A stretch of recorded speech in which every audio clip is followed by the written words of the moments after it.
Neil. This is Neil.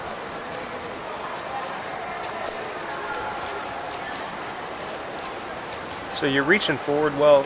You're probably entering your hand a little too close to your head, so you can afford to extend just a little bit further out before you enter. Notice that splash when you enter.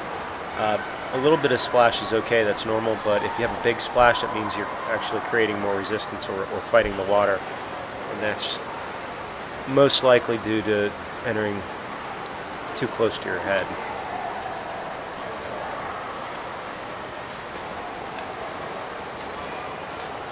Your lower body is riding a little low.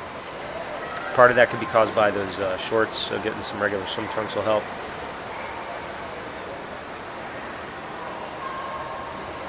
Actually, I'd say that's probably the main cause of that.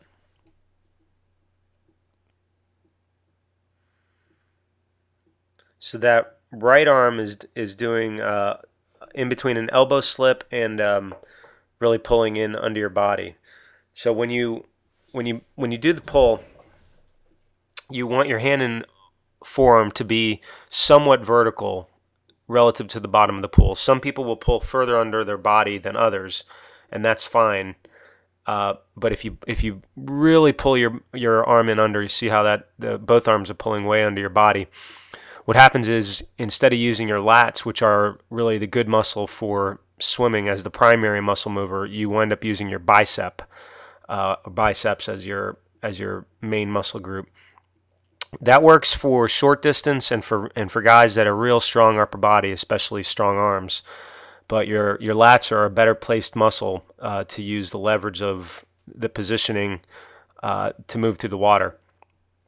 So, a long story being short, the early vertical forearm high elbow catch is what you want to gravitate towards. Doing the drills will help. One arm drill is good because you can actually just watch what your arm is doing as you're doing the drill.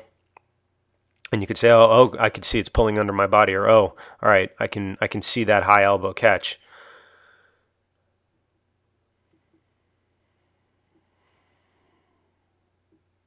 Doggy paddle, while a tough drill is a good drill.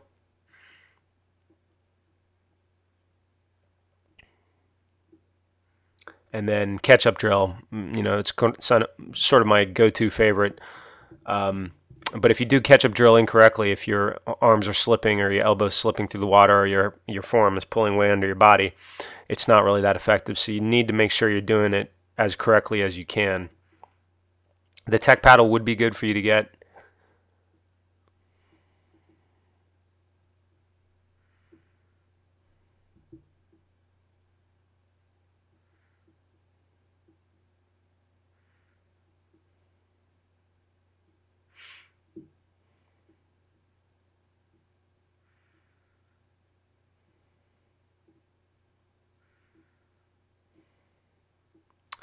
Something else you could try is, instead of looking up a bit, you look straight down.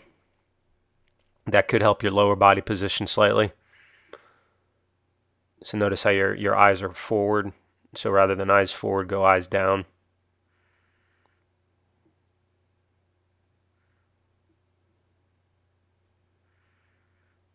So good entry, or excuse me, good initial extension. Then that's a straight arm beginning. And then hand and forearm are curving under your body or pulling under your body, and then the elbow is leading. So you got a combination of two things that need to be improved: the elbow slip and the hand and forearm under the body.